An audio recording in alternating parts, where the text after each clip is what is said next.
Hi, I'm Dave Vidmar, the founder of GlideCycle and the original designer of this wonderful piece of equipment. And today we're here to teach an amputee training video. So I'm here to teach you what to do when you're going to train your first amputee. It's a real easy process and it's a lot of fun and it's very, very heartwarming. To do this today, we brought a friend down. Hi, Michelle. Hi, Dave.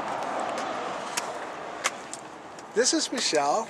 And Michelle, could you tell us a little bit about yourself? Like, how old are you? Well, I'm 47. 47? And I lost my leg to bone cancer when I was 15. Okay, so that's been quite a while now. 32 years. So. 32 years. And during that time, have you tried to remain athletic? Yes, but not on bicycles. Not on bicycles. But other things, yes. Okay, why not on bicycles? It just hasn't been anything that has worked for me. And I never felt safe. I did try it a little bit, but in order to keep the pedal coming around, it just was very awkward and it just didn't ever feel comfortable. Great, but you have pretty good balance other than that, and you're obviously pretty strong. Does your knee hurt or your ankle hurt, or there's any arthritis in the remaining good limb? No, fortunately. Oh, well, great. Yeah. So right here we did what we call an initial assessment that you can do as an adaptive sport therapist. We want to get to know your client a little bit and know what they're bringing to the table, if there are any special issues that we need to watch out for. In Michelle's case, it's going to be pretty easy. She's fairly athletic, but there's one difficult part. Although she isn't compromised with arthritis or anything, Michelle has not ridden a bicycle much. A GlideCycle is a bicycle, and steering can be an issue for a non-bicycle person, or perhaps erratic application of the brakes. So those are some of the things we want to watch for as an adaptive therapist. Our first challenge in adaptive therapy is to adapt the seat system to Michelle's particular body. And amputees have the wonderful benefit of being able to climb on a seat without having to throw a leg over, so that's a nice one you'll get. Let me see, what size are your pants? About a 5. About a size 5? Great. Just from experience, I will know that a size 5 is a pretty tight fit forward. So I'm going to go ahead and set this up in hole number 3, and that's for a very slim woman. A man who's, say, with a size 36 or 38 waist, I probably would go back to hole number 7, 6 or 7. Don't expect to get it right on the first shot. We're going to have to put Michelle in and test it once or twice. Once we get it set for her, she may adjust it again in the future, but she'll always know that, okay, I'm a hole number 2 or a hole number 3. And of course the upper pad can move as well. Most of this information on how to set up a seat is available on the seat setup videos on the website, so we're not going to linger on seat setup very much here. We're just going to go ahead and do it. So Michelle, if you'd like to come in. Yep. I can take those, okay. You want me to go ahead and slide in there? And we've adjusted the straps pretty low for you to initially get in and see how that feels. Okay. Pull this one up a little bit. Okay, how does that feel? Feels pretty good. If I let my weight sink into it, I feel like I'm going to kind of slide. Slide through a little bit? Yeah. Okay, let me see. Go ahead and sink your weight into it. Okay. A couple of things we want to make sure is that Michelle's body is lined up with her spine to the center of the seat in the back. If she's off to one side or the other, the seat frame may kick to one side or the other on her. She's very well in the seat, and as I'm looking, I'm actually seeing that this might be a little bit loose on her, but I'm thinking that it's kind of a pretty good initial setup. So we'll go ahead and try it, let her run for a few minutes, and if she starts to slide through, we'll make a second adjustment. But basically, I think we're in the ballpark. Alrighty, so the next step to setting up your amputee is to get in a position where you're going to be able to rescue her if anything goes wrong. Now, first of all, I'm going to try and rescue the machine because I think that the machine will support her and we won't lose her. But I'm prepared to grab her because I don't really care about the equipment, neither should you care about the people. So what I'm going to do is ask Michelle to lean to the side, and we're going to bring the weight up and let her stand up. Now I'll go ahead and adjust the seat by asking Michelle, if you can, to step up on your toe. And I'll pull the seat up onto your body, give it a nice tight snug, and pull the forward strap until the seat's vertical, as it says in all the steps. A very important part of starting with an adaptive amputee adaptation, the brakes. I'd like to talk about that for a second. GlideCycles come equipped with a parking brake. If you look, I can't really pull the bike forward or back because the left or the back and the front parking brakes are set. Whenever an amputee is stopped, we train you, Michelle, to have your brakes on, either with your hands positively or with your parking brake. It's also critical for amputees who own GlideCycles to have their parking brakes adjusted well so that they're working. Many of us let our parking brakes on GlideCycles get a little loose, and that's fine. But for an amputee, it's very important to have the brakes on. Why? If Michelle starts to talk without the brakes on, it's quite possible for the GlideCycle to begin to move backwards, and she doesn't have a second leg to catch herself on, and it's possible to go over. Now, going over on a GlideCycle just isn't that much of a problem. So, Michelle, do you feel fairly comfortable? I feel a little, the seat's maybe a little to one side right now, but other than that, I feel good. Good. Well, what we'll do is we'll try and kick it off. Okay. Now, will that hold? Push yourself on it. So slid in there. There we go. Oftentimes when people are beginning to run, you'll find the seat kicking to the one side, many times to the involved side. Now, what happens is we try to distract the client from spending too much time worrying about that, because as they begin to move, the action of the pelvis and counter rotation of the body will begin to center the vertical bar using the crossbar here. You'll see what I mean as we go. Let me do that one again. Oftentimes a new client will find the bar rolling off to the left or the right and hitting them in one thigh or the other. We don't really worry about that too much. We tell the client, listen, when you get to moving a little bit, the natural counter rotation of your body will rotate your pelvis to the left and right and will grab the pelvic bar horizontal section and automatically center it. It's a matter of experience, so we try to distract the client. It's important to distract the client from seat comfort at this point. Seat comfort is not important. What is important is mobility. Seat comfort comes with time and adaptation. A certain amount of neuromuscular adaptation is important in what we call normies and with amputees. We need a little time, so distract your client. All right, the next step and the very first basic step to operation is what we call the amp dance. We're ready to practice the amp dance, and as in all operations with a new amputee and with regular people, we recommend obviously the use of a helmet. But for amputees, I think it's especially important to have elbow gloves, elbow pads, gloves, and really important to have a knee pad.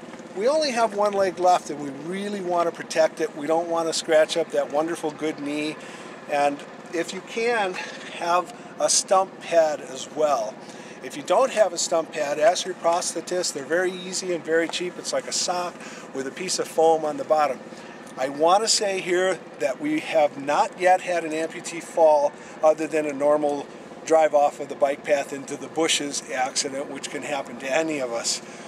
Good training is what underlies that record, and simple ease of operation. So let's go ahead and we'll learn the amp dance. For a trainer, the important part is that you straddle the front wheel and that we create an envelope of operation for the client.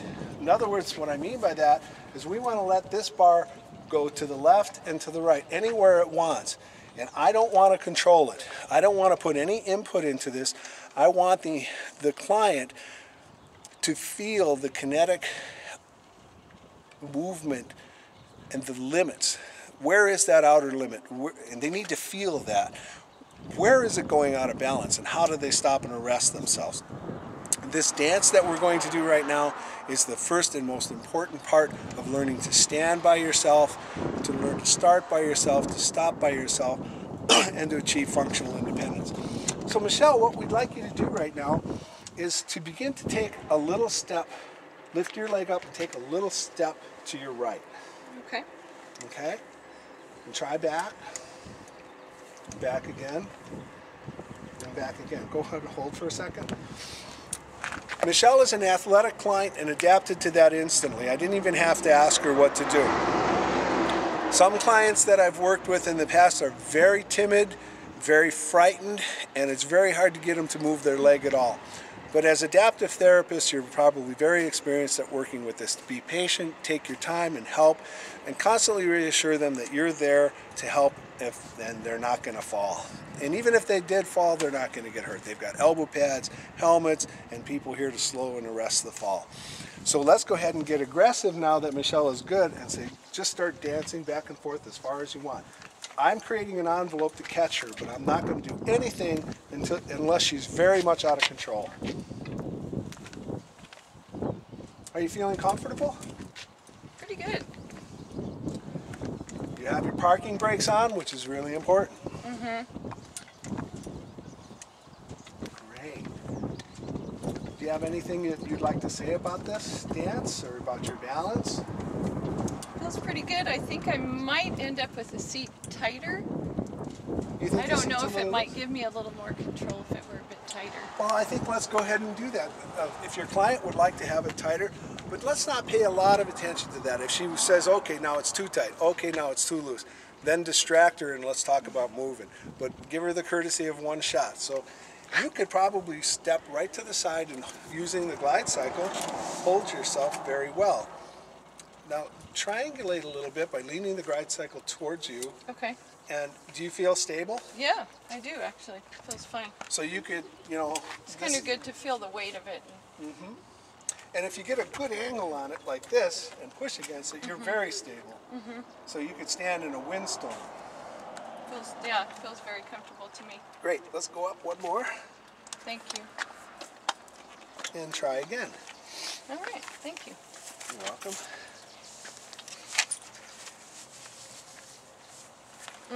I think that feels better. It does. Excellent. Yeah, I feel like I have a little more control. Excellent. And I like it because it's catching her ACIS, or the pelvic horns as my grandmother called it, very nicely without putting too much pressure on her longitudinal abdominal muscle, which would actually constrict her breathing. And also you can see the joint of the leg has no constriction, so there won't be any impingement on the hip flexors. And that is what I call a very nice seat setup, and if the client is comfortable, that's a blessing. Feels very good. All right, well, Michelle, I think it's time to take a little bit of a walk. Okay. Now, there's two things that we'll practice today as a beginning. One is just to go straight, and the other is to make turns. Okay. In all cases, we want to allow the machine to carry your body weight. Don't like lift up and try to walk, but just kind of paw the ground like like an old bull, and that's the motion we'll have. Now, me as a spotter, I'm going to walk around, and I want to be on her involved side. But, Sina, we want to put that on me for a sec? Can we move forward a little bit, Michelle? So I'm stuck into the wall. Okay, great. Put that on where? Back on. Put that on you? Yeah, I'm going to come around, just from a little farther away.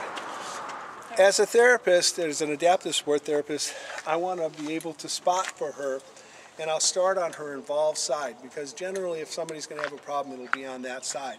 And once again, look at my hand. I'm going to hold an open space. I'm going to narrow it from the big window we used during the amp dance to just my hand, and I'll follow her as she moves around, but I'm not going to catch her. I need her to feel everything about this bike and about its leaning and falling and her stability. Now, Michelle, this bike, like all bikes, generate centrifugal force and find their sense of balance with a little bit of speed. The slower you go, the harder it is to work. The faster you go, the more you'll be able to work. So let's go ahead and move forward now. And as an adaptive sport therapist, I know that she's not very strong yet as a new one, so I'm going to push her. Take your brakes off. Great, let's go. Kind of simulate a little bit of a weak fall to one side.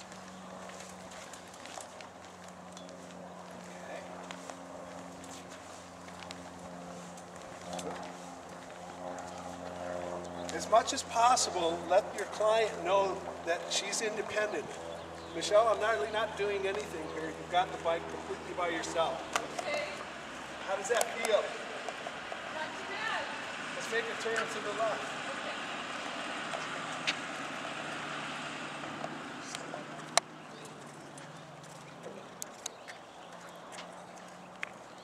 Good.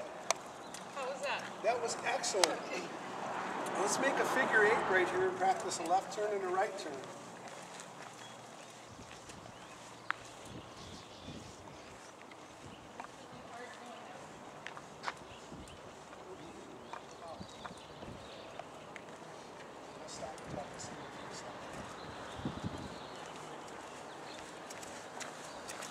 Woo! Okay. You squeeze the brakes a little hard. There we go. You got your parking Set the brakes brakes. on? That's the girl. That's the Sounds way good. to do it. Okay. Always remind your client to set the brakes. We have to drill that into them. We have to tell them that this is a dangerous piece of equipment, like a bicycle, like a chainsaw, like an airplane. She's the pilot, she's the operator, and they are responsible for making sure that all the equipment is in working order, and they are responsible for setting the brakes in all cases. Now, Michelle did a very nice first turn to the left. Her turn to the right was a little bit jittery. How did you feel about that? Well, for me it feels a bit more unsafe going that direction because I don't have my leg there. Okay. So I think it's going to take me time to trust To the trust bike and myself. One thing we can do now to help give you a little bit of trust is to do the amp dance again. I like to practice the amp dance for about 2 minutes with a new client, go for a short ride, and then practice it again now that they've experienced what it feels like to lean the bike to one side or the other. So I want to have her practice a little bit more to the involved side. Okay. So I'll stand behind and go ahead and do your dance and be much more aggressive with it. You got your brakes on? Leave the brakes on? Yep. Okay.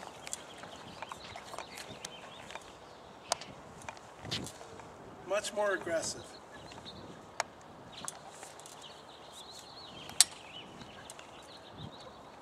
Lost one brake. Okay. Now, Michelle, I've never touched the bike at all. This is completely... Can I try it again? Yeah. Okay.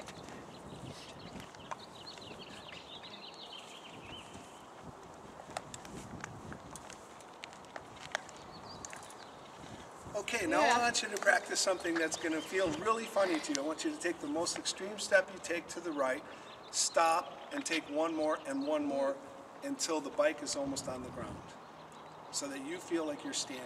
I want you to sense that you're in control of this. Okay. So do one. And get yourself centered and go for another one. Another one? Another one that way. Go for another one. I'll have to do it without That's okay. the seat. Okay. Now you're getting out of the seat. Now you're just taking control. Now rescue yourself. Okay. There you go. And you see you can maintain control. You can try that one more time. All right. This is an important stage to help her lose her fear of going over too far. Okay. Try it one more time. Back in the seat solid. An important part to this step for the therapist is to put your left foot behind the wheel so that it won't skid out from under. That's the only thing you should be doing. Great, let's try that right turn figure 8 again and see if that helped you. All right. Yep. Brakes off. Give yourself a push.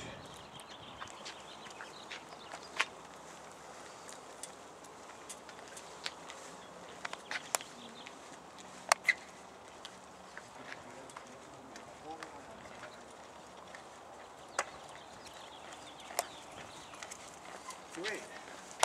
How'd that feel? I did feel a bit better. Great. Now there's one missing component that's often the case with an amputee, and I want to see if Michelle can bring it into the picture. Her right stump, the involved side, is not engaging. It's not part of the game now. So I'm going to ask her to physically concentrate, mentally concentrate on running the involved side, and that's going to add to your balance incredibly. All right. Okay, off you go. So are we going to go straight or? Yeah, let's take a run. Okay. And this time, are you feeling pretty comfortable?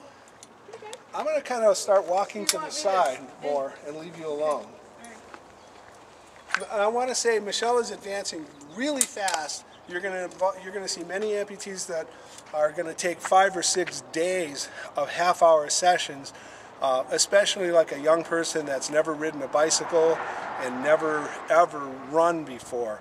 It takes them a long time to learn to relax. Michelle is going very, very fast, and that's wonderful because it's making the video easy. I might cut that. Let's go. Okay, can we go? Relax your arms. All right.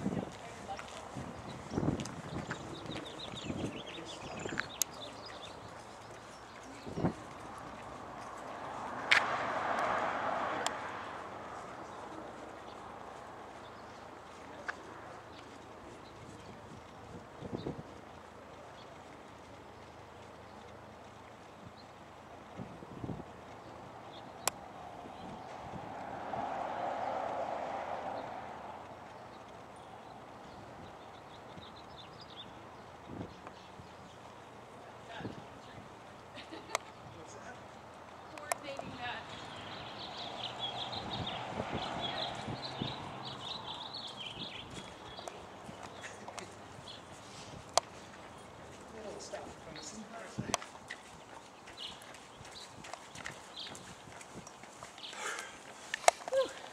Now, an important part of stopping is to put your brakes on, Okay.